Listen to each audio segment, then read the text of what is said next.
Կախվածության հետ կապված, այստեղ խոսում ենք հենց խաղամոլության մասին, ամենաանտեսվող կողմը նեյրոկենսաբանական մեխանիզմներն են։ Մարդիկ դրանց մասին կամ չգիտեն, կամ երբեմն էլ դրանց լուրջ չեն վերաբերվում։ Ու այստեղ մի քանի կարևոր բան կա, էլի, այս նեյրոկենսաբանական կողմի հետ կապված։ Նախ առաջինը նա է, որ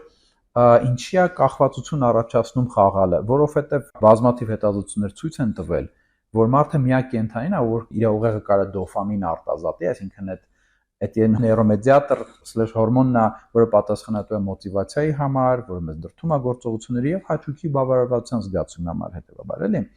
Մարդը միակ կենդանին է, որ կարա այդ դոֆամինը արտազատի ուղեղը ոչ միայն պարգևատրման պահին ու ժամանակ, այլ նաև դրան սпасելիս, դրա մասին մտածելիս։ Ու հետազոտությունները հենց խաղամոլության կոնտեքստում ցույց են տվել, որ սпасելու ընթացքում շահման ակնկալումով ավելի շատ դոպամին է արտազատվում, քան հենց բուն պարգևատրման ժամանակ, շահելու ժամանակ օրինակ։ Սա շատ կարևոր նյուանս է ու կարևոր ինֆորմացիա է։ Դրա համար եմ ասում, որ հոգեկրթությունը շատ ժամանակ շատ բան կարա փոխի։ Գոնե այն, որ մարդը հասկանա, հա, փոստորեն այս խնդրի լուծումը ու հոգեթերապիան ինչ որ ուղղակի ասել խոսալ չի, ստե ինչ որ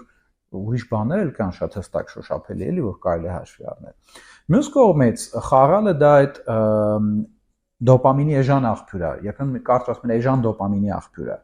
Էժան դոպամինը, էժան դոպամինի աղբյուր ասելով մենք նկատի ունենք այն գործողությունները կամ նյութերը, որոնք շատ քիչ ռեսուրս են մեզնից վերցնում դոպամին արտազատելու համար։ Օրինակ, ալկոհոլը խմելու համար ոչ շատ ժամանակ է պետք, որ խմեմ ու դոպամինի սեկրեցիան խթանեմ։ Ոչ շատ ֆիզիկական ուժ է պետք, ոչ շատ կոգնիտիվ, ոչ էլ էմոցիոնալ ռեսուրս է պետք։ Գումարային էլ առանձնապես թանկ բան չի, կարելի է էժան ալկոհոլ օգտագործել։ Բայց այ օրինակ, ժամանակ տրամադրել, մի քանի ժամ, հատուկ պատրաստվել, գնալ, սալ բարձրանալ, կամ գնալ մարզասրահում, մի 2 ժամ լավ, ջանք գործադրել, պարապել, ինչ որ վարժություններ անել, ծանրություն, կամ գնալ թեկուզ ինչ որ սպորտային խմբակի, մարզվել, ինչ որ բան, դա էլի ոնց որ սպորտը էլի դոպամինի աղբյուր է, բայց ոչ էժան, հա, ավելի տենց պետք է լիքը ռեսուրս ծախսել դրա համար։ Ու սա խնդիր է, որովհետև մարդը հաճույքի ձգտող համենայն դեպս կենդանի է, ոնց որ բոլոր կենդանիները, էլի։ Ու ակամայից մենք ուզում ենք այդ ցիկլը անդադ արագացնենք ու կրկնենք։ Ու այստեղ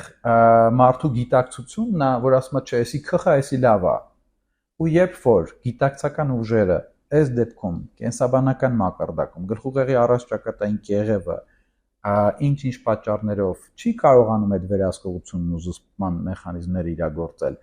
մենք չենք կարողանում այդ մեր գիտակցածը իրագործենք։ Ոչ թե չենք հասկանում, այլ չենք կարողանում, ուժ չենք